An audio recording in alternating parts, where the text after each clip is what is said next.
I'm Jenna Seery, a bookseller and associate producer of Poured Over, and today I am very excited to be joined by Miranda July, who is an author, a filmmaker, an artist with a capital A, the author of First Bad Man and No One Belongs Here More Than You. But today I am so excited to be talking about All Fours, her newest work, which weaves together the threads of identity and art and motherhood and friendship and love and desire, pretty much everything in between. So thank you so much for joining us today.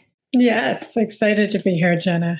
So I like to start with just having you talk about the book a little bit, because I can talk about it forever, but I'd love to hear about it from your own words, because I know this has been something you've been working on for a long time and has a lot of connection and feeling in your life. Yeah.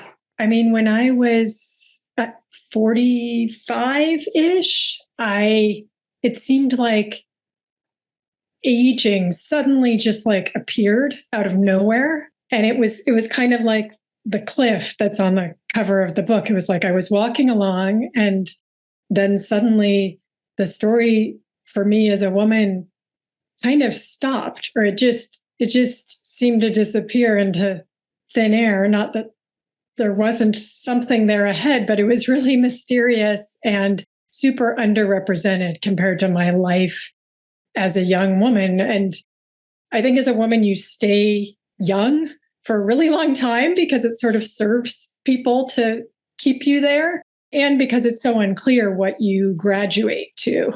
And so I was looking for this like very modern book that not only told me everything I needed to know, but kind of had some sort of, not mythology, but just like, I don't just need to know about like the facts about my body, which are actually quite hard to find, but I need like something that will inspire me or is just true, because a lot of things I was bumping into, I just didn't relate to at all.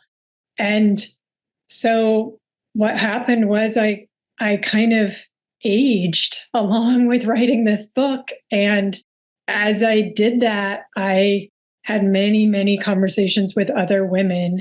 And I kind of wrote with them and for them, and with this kind of like heart pounding energy, this sort of ecstatic energy that like I was just going to say everything that we were whispering to each other. And, come what may, my life would be better for it. My life as a person who is now 50. Yeah. So here we go. We'll see if that's true. That ecstatic energy and connection and community is also how my friends and I read this book. We were all reading at the same time and just like constantly going, and have you gotten to this? And have you seen this? And that idea of being seen by something, whether it's another person or a work of art, is so incredible. And the way that the narrator in All Fours grapples with this concept of being seen is it's unlike anything I had encountered before. I wonder how, as you're encountering this and as you were working and writing, how her voice came to you in this way, because she is, to say the least, unlike, I think, as you're saying, a character that we come across very often in literature. She is so candid and frank and pendulum swings between so many different things. And her voice is just something really special. Yeah, it for sure is like a radically different book for me. The path for it was made by a short story that I wrote called The Metal Bowl that was in the New Yorker, and that I was completely embarrassed by, to be honest. I felt like, even though it was fiction, like everything else I wrote, it was close to the bone in some way that just felt very naked. And I just wasn't sure if that was safe or what was going to happen. And what happened was all these women, my peers, wrote me. They emailed me or texted me with their own stories, with sort of veiled confessions, which weren't embarrassing. Like whatever humiliation I had feared, I was like, actually, maybe none of us need to be embarrassed by these stories. And maybe I keep going.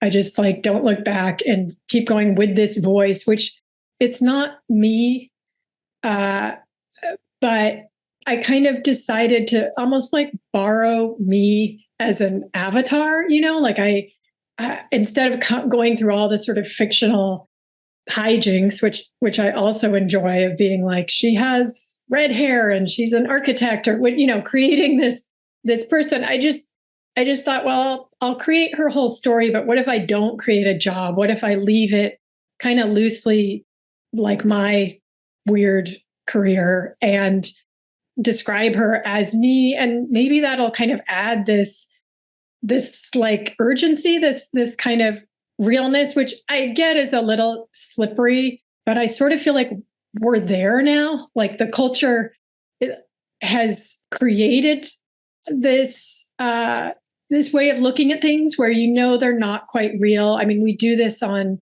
social media. We do, we play with ourselves as a character already, and so that was something I could do here. Yeah, to keep it close to the bone and then really be free. She could do whatever I wanted her to do. I think as women, we play with this concept of multiple identities very much in our lives. We're constantly told, these are the ways that are acceptable to be, and you can pick one, or, but that's kind of it. And yet we all have these other selves that maybe we whisper about to our girlfriends of like, these glimpses of who we really are, or maybe we hope that we can be seen by a partner in this way, this longing to be seen as we are. But so often I think in literature, it still gets boiled down to these are the way women can be. Yeah, right. I had this thing that it took me a while to find, but because of course the whole time I was writing the book, I had this feeling of like, but what if this is nothing? What if this is just a passing feeling that I should get over? What if I'm making a big deal out of something silly? And what I did was I kind of pretended in the face of that, in the face of that doubt, which is reinforced on all sides. Like there's no kind of engagement in the world that doesn't encourage me to just dismiss what I'm feeling, other than with these conversations with other women. So I thought instead I'm going to write as if we all know this to be true. So there were some pretty obscure things that I just said with a sort of nodding head, kind of like knowing that we were all on the same page, which wasn't at all my experience. That was kind of the boldness required. Even the insecurity around it, I kept that like nodding head with it, like it was all well-covered territory, which sadly, and maybe luckily for this book, it's not well-covered territory at all. There were so many moments as I was reading that I had this sense of like relief that someone else might feel some of the things I felt. And even if they aren't that exact right thought, just the concept of knowing, oh, we all have these selves that we cover or change or manipulate a little bit to be palatable or to be understood by someone. And yet there is, I think, in all of us, this other person that maybe truly no one else knows. And to see that really represented in a way that was compassionate and loving and not a scary thing, I think is really reassuring. I think for women, often this idea that if you are your true self, that is something to be feared. Yeah, that you're bad, that you're too inconsistent, that somehow your changing nature is not to be trusted, or is cold, is shifty, is wishy-washy, when in fact, I think there's just incredible strength in the amount that we change, both over a lifetime with these kind of built-in transitions and week to week and day to day. I know, like when you're talking to a friend, it's sort of like the check-in feeling, the initial like, okay, let's have the State of the Union here, is always the assumption that it's fundamentally different from the last time, Yes. The relationship between the narrator and her friend Jordy, this sort of like ultimately accepting, loving, knowing thing, is something that's so underrepresented. I think this complicated thing of friendship, of being like, this is the person, if you have one person who's going to know you as much as you can put out there, and still accept you, even when they're not always sure that what you're doing is the right thing and will tell you that. That's something that I love seeing represented in art. Just this idea that these friendships are so intense. Yeah, and that they're possibly holding a great deal of ourselves, like almost like a storage unit where we go to visit ourselves, and then we go back to the stage or something. And it's funny, since this book came, it hasn't come out yet, but since I started talking behind the scenes with people who'd read it, there was this sense that is tricky. I don't want to generalize here, but that once you had become coupled, once you were married, that there was an understanding that it was a betrayal to tell your friend everything. Whereas before getting married, you would give details of sex that were, down to the most nitty gritty. But that after that, it was sort of like that was a danger in a way to the relationship, which I think is a mistake. I think and the book kind of works against that sort of siloing of information. But I think actually it works against everyone, women, but also if they're coupled with a man, I don't really think it serves men either. It seems maybe too big of a sentence, or a sentiment, but there's a lot of inherent danger, I think, in the way that women interact in the world and feel seen and feel accepted and feel understood. And it's not just women. I think it goes doubly so for trans individuals, for queer individuals. There's a lot of this navigation of what is safe to say and to whom. And in this book, I think there is a lot of that, like, societal pressure of like not talking about what happens to a woman as she ages, that you're only able to be young and then old, and not talking about the dynamics of relationships and understanding that maybe there are things beyond what we have deemed conventional and appropriate for relationships. Yeah. You're really getting at it. There was like these multiple threads. Marriage was definitely one of them, that this kind of like, I really am so surprised that we're still doing marriage the same way that it's been done like in the olden days. It's clearly serving something, but I don't think it's us. And then, aging and femininity and just how narrow. It gets so narrow, the description of what your womanhood might be as you get older, that I, as I got older, began to realize it's actually sort of the inverse of the truth. It's so fuzzy as to be just not true, just fundamentally not the experience. And so then it became really urgent, like, well, you need to get the actual experience in all its kind of psychedelic, transformational highs and lows, ecstasies, hopes, like that all needs, I would want to know that if I was in my, earlier 40s, 30s, like that's just a good thing to know. I think the urgency got greater and greater as I grew older in a way and knew more. But I tried in a way to keep my narrator naive enough that, like, because I didn't want to lose all that dangling in space feeling that I had at the beginning, because I think that's really shared. And obviously is a huge part of the story. One of the lines that stuck with me so resoundingly from the book is, what we think of as femininity is just youth.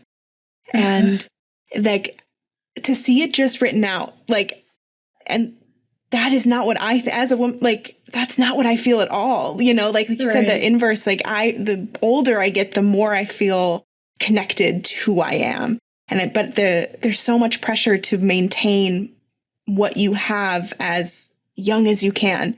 We always want to be moving backwards, but we're only ever going to move forwards. I know.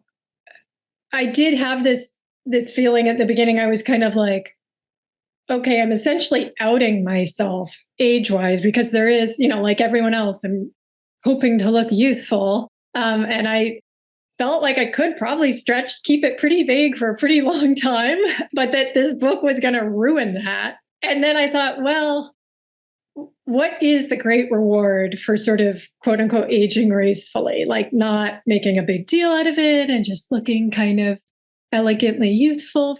All I could come up with as the reward was that I would be ignored less meanly, which seemed like maybe not the thing to put all my energy into. Whereas if I wrote the book, if I ruined it all and just said everything as openly as I could, I thought, well, then I'll have this conversation with other women. And frankly, I don't think there's anything I can't get through if I have that. Like that could serve me for the rest of my life. And I hope like this book gives other women that so they can maybe let go of some things that were only ever going to be like and it's not like you have to let go of specific practices. It's more like the thing inside of you that's just going to get more and more obsessed, which is what I saw for myself. I was like, uh-oh, I actually think more about how I look now than I did when I was younger. Like this isn't heading in a great direction. And like social media isn't helping and the camera in my phone isn't helping. And I can't really do anything about that, but I could turn on the lights in all the shadowy places inside of myself and like form a real relationship with this thing. I think connection with other women or people experiencing similar things at either the same stage of life as you're at, or someone who is, lived a few more years and has a little bit of access to say, okay, this is what's coming. It creates space for us to give permission to ourselves to just breathe. There's so much, I think, tension in the way that we like exist in this world of like rigidity and social media and checking and wondering how old someone is in comparison to yourself, or like what they've done with their face in comparison to yourself. And this gives us all a little space to breathe and to let go of some things. Yeah. One's concerns on the surface are like, can I still keep being me? Can I still look good enough that I'm going to be loved, like some horrible tyranny there that men really don't have? And can I, in a way, all these things sound so frivolous, but that was some of the point. Can I keep having fun? Like, can things keep being exciting? Or is that over? Those seem like such superficial questions, but they're actually, a lot of them are questions of the soul. Like they have to do with intimacy. They have to do with sort of how much do you get to be in your body and enjoy it and enjoy other bodies. And it's like a question we think the world is going to answer, but you can actually answer it yourself. You can make the answer what you want it to be.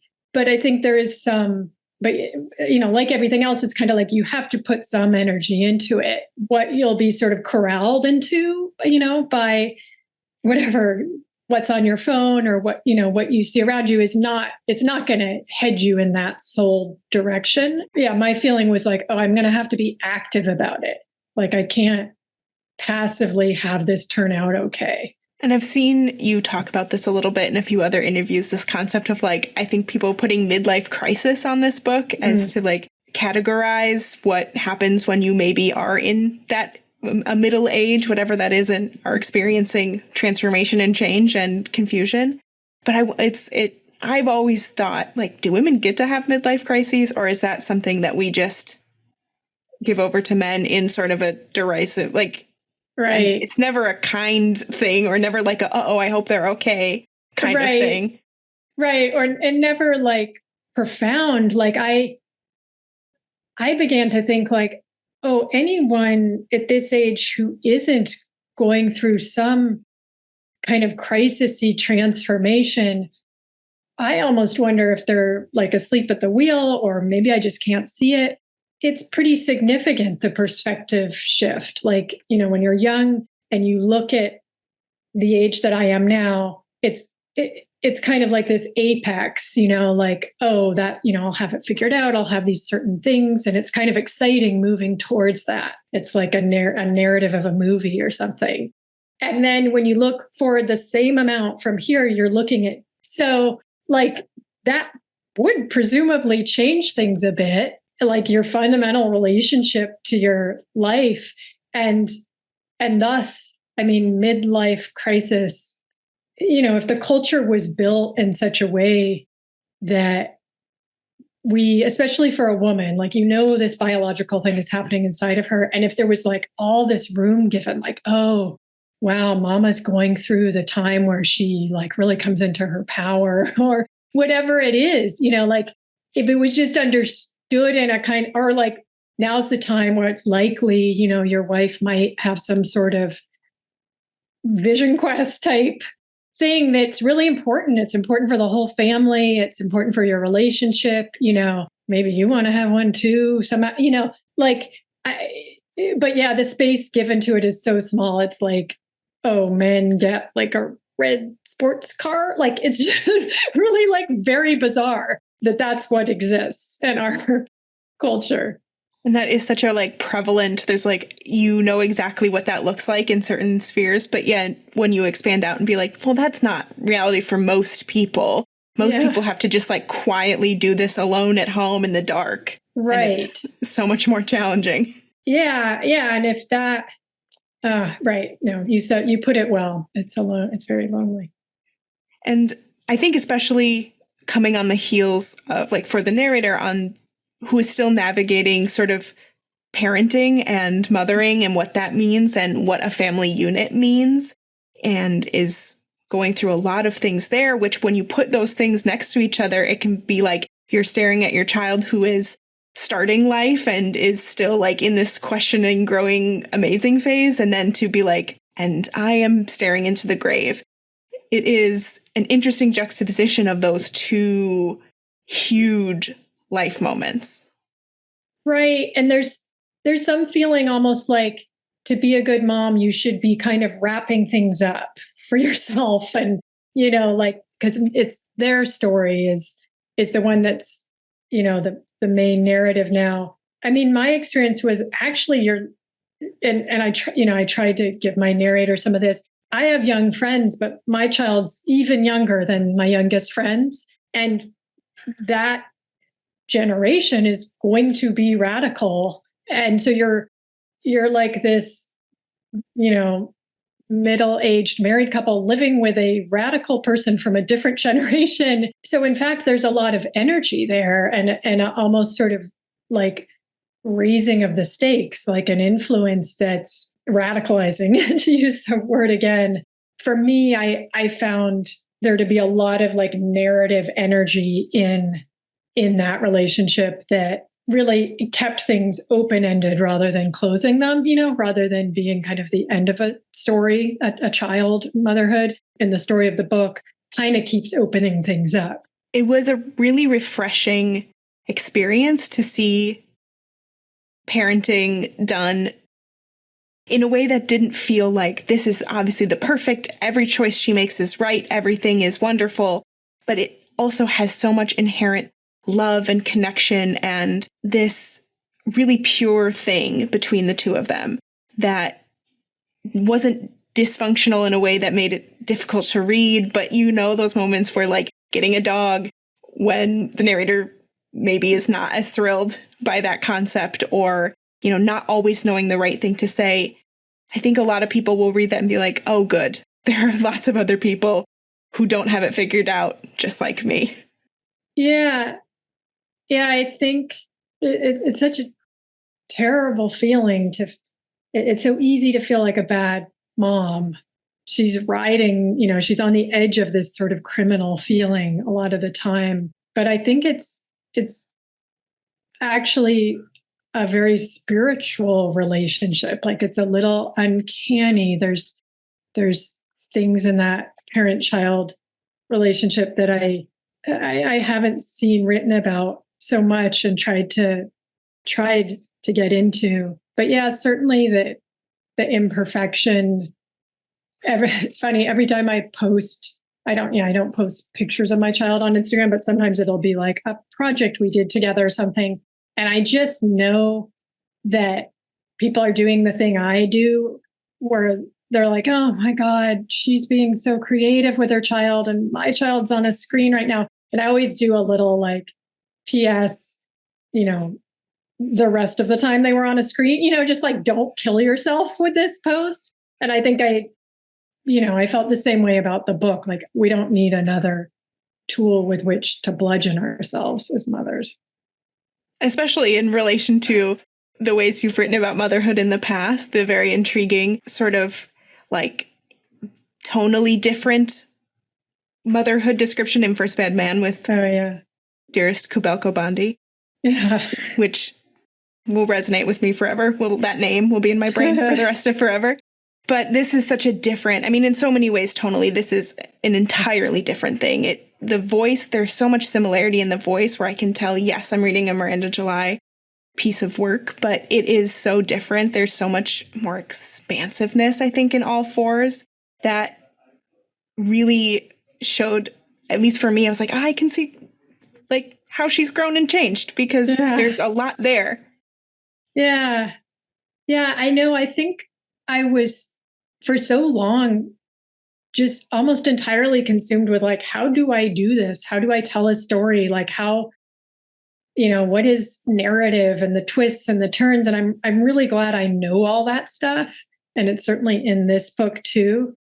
But I think looking back, some of the things that worked best in The First Bad Man were these really close to the bone things that almost, like when Cheryl is holding this baby, like the thoughts that were in her head, like those were the closest things to me. And I realized, oh, you can probably be more honest now. Like you've probably proven to yourself that you can write a story that keeps people reading it, and now you're free. Like now be as honest as possible.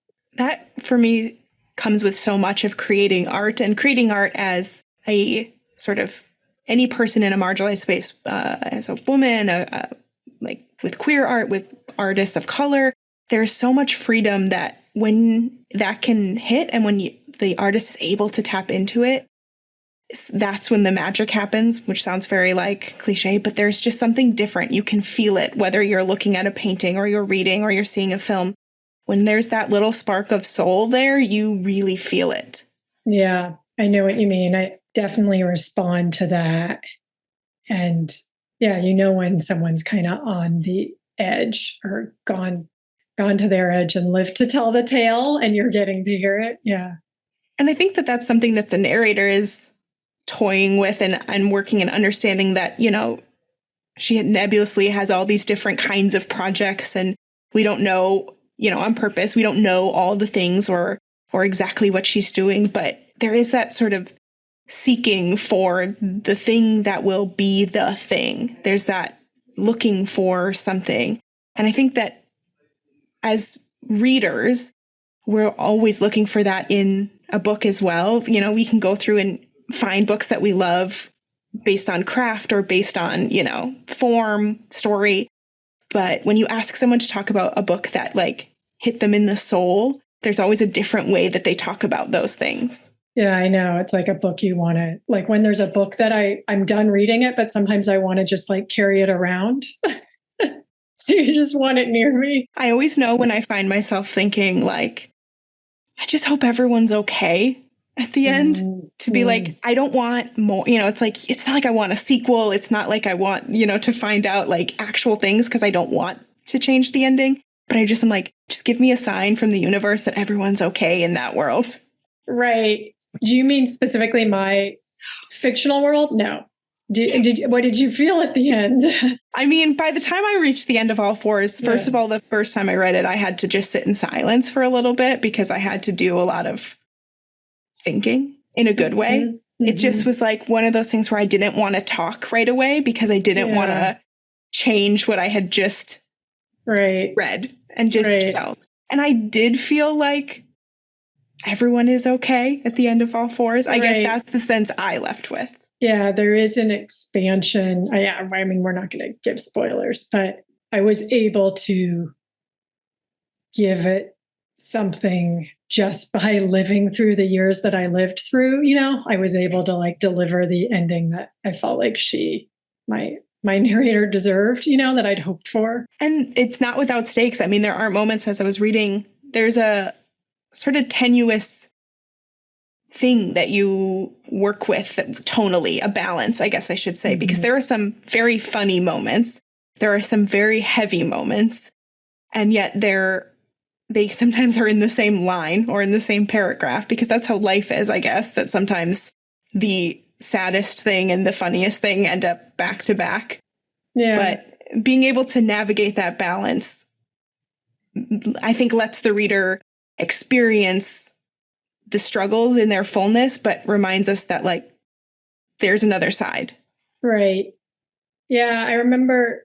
So during the time that I was writing the book, I was often meeting with and talking to this artist, Isabel Albuquerque, who's my closest friend. And she would talk about her work, which is sculpture, like Jordy in the book. Jordy's sort of an amalgam of a lot of friends, and the things we would talk about would be really heavy. And we were pretty lost at that time in our lives. And there would be tears and a kind of like, almost sort of like a calling out to the gods, like, what are we supposed to do? Like, tell us.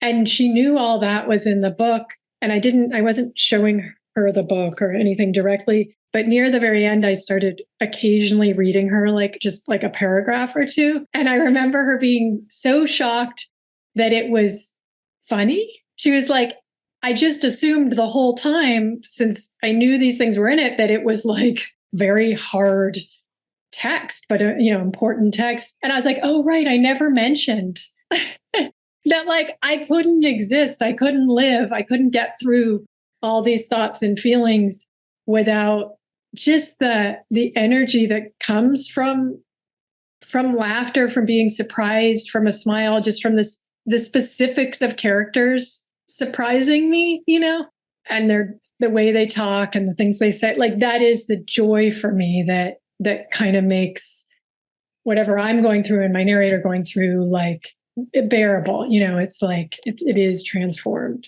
The other thing that for me really got me through this novel and propelled me and was like something I was just waiting for on every page, it was sort of the like tangible and tactile physical descriptions, the descriptions of beauty, of like the room renovations, of all of the things that the narrator was experiencing, that connection to the physical world and the physical beauty of things. I was really surprised sometimes by how connected I was because of that. And especially then on top with the like gorgeous jacket of the book, just like the whole thing connecting in that way was really wonderful.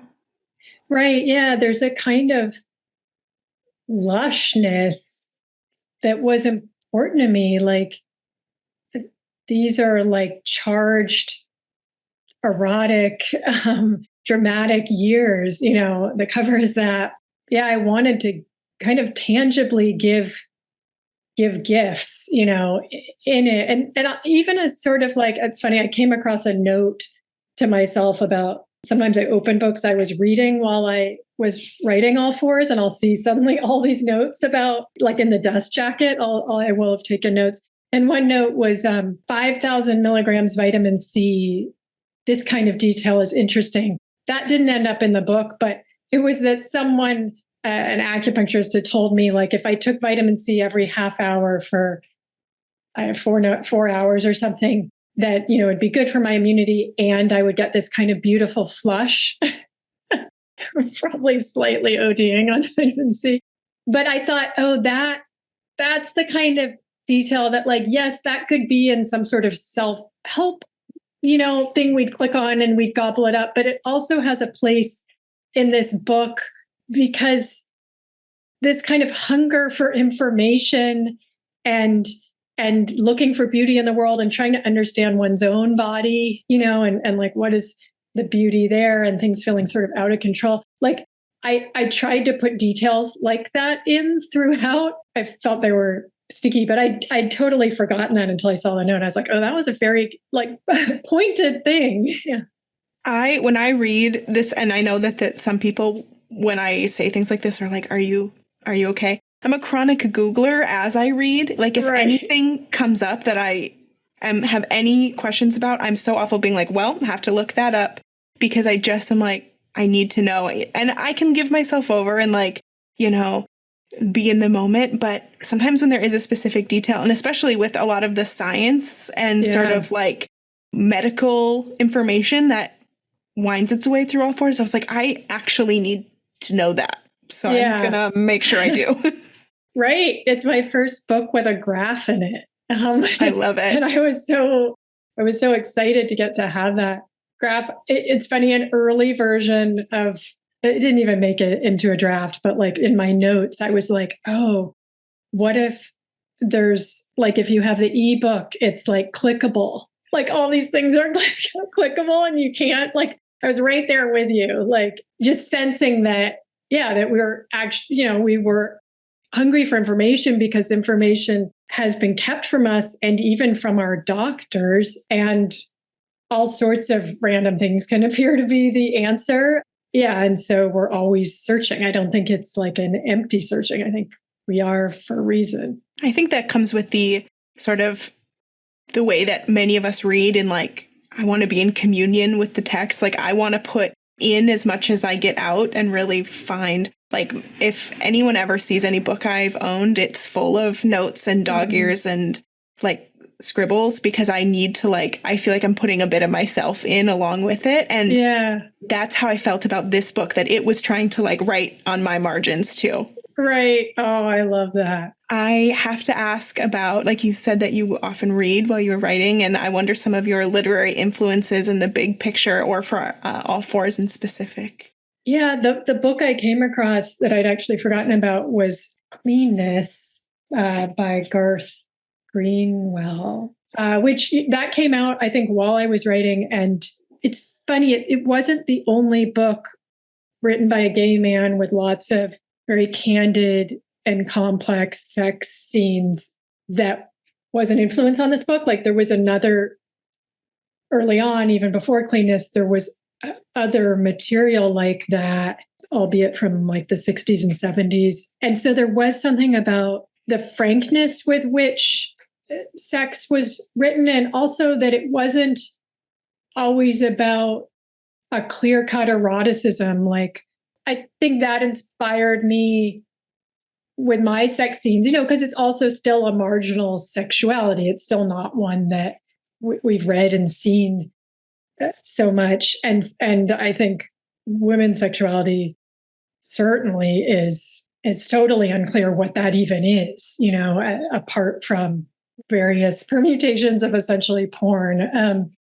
What else in terms of books? Yeah, I have a few things right around here. I read this, Acts of Infidelity, Lena Andersson.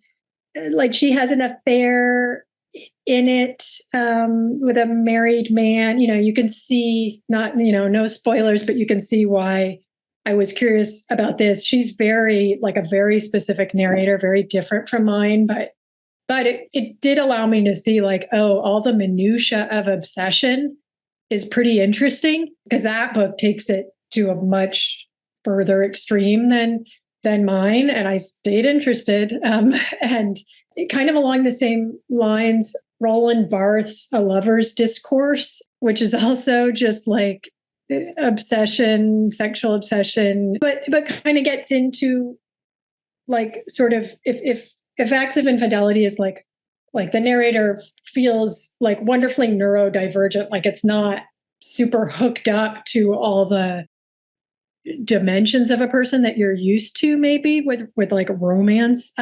Roland Barthes is like very spiritual and psychological, and if you want a sense of scope as far as the significance of like an erotic fixation, like that book is also just good comfort for the like the brokenhearted. I love that. I love getting to see that like insight into what people were thinking and working. I mean, some authors will say like, I can't read anything else by anyone while I'm writing or all that. But I always think there's insights into the pieces. Yeah. Well, notably, I didn't and couldn't read a lot of books I really wanted to, like the new Sally Rooney, like things like that came out. I was like, I got it. I read them all afterwards, and it was like a great bacchanal feast. But yeah, things that were too much like a voice that I had to stay in my woman's voice. Yeah. Do you have like a perfect reader for your book, or someone that you really hope finds it?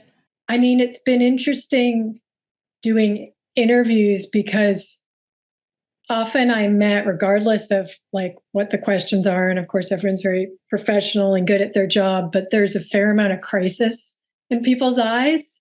And that makes me really happy because I know that feeling, and I would often have little exchanges even with women like at a party who I didn't even know very well, where there'd be this kind of like sort of whisper network of like, what are we doing? What are, like, like this kind of, this isn't working for me, any of this. And I would want to give her the book, I was writing the book. I didn't have it done yet. It wasn't figured out, but I would think like, I wish I could just give her something. And so when I met on these Zooms with those eyes, I'm actually, I think it's bold to be facing crisis. I don't like pity anyone. It's more like I want to meet the moment. And now I have like the tool to do that with. I love that. I think there will be so many people, women, people of all genders who come to this and get something that they were looking for and something they didn't expect. There's a lot of entry points, and I think a lot of things that will appear, but there is, I'm always cautious of overgeneralizing and being like, there's something for everyone. But I think there are so many places in this book where people can find their way in. Yeah, it's funny, I didn't think much about men at all when I was writing it, but I've been really surprised that men have come up to me and said, I think I might be a perimenopausal woman. Like very manly men, and I'm like, oh, wow, it's like a new archetype, and just as we ascribe ourselves to all these different male archetypes, like, maybe I'm feeling like Don Draper one day or so, you know what I mean? Like there's we don't limit ourselves. It's nice to think that this narrator can also be shared, in the same way. And I can't wait to talk to so many people as they come to this book, as it comes out. And I'm sure this is going to be in conversation for a long time. But Miranda July, thank you so much for joining us today and for talking about All Fours, because it is something truly wonderful. Oh, thank you so much, Jenna. This was wonderful. Thank you for listening. Poured Over is a Barnes & Noble production. To help other readers find us, please rate and review the show wherever you listen to podcasts.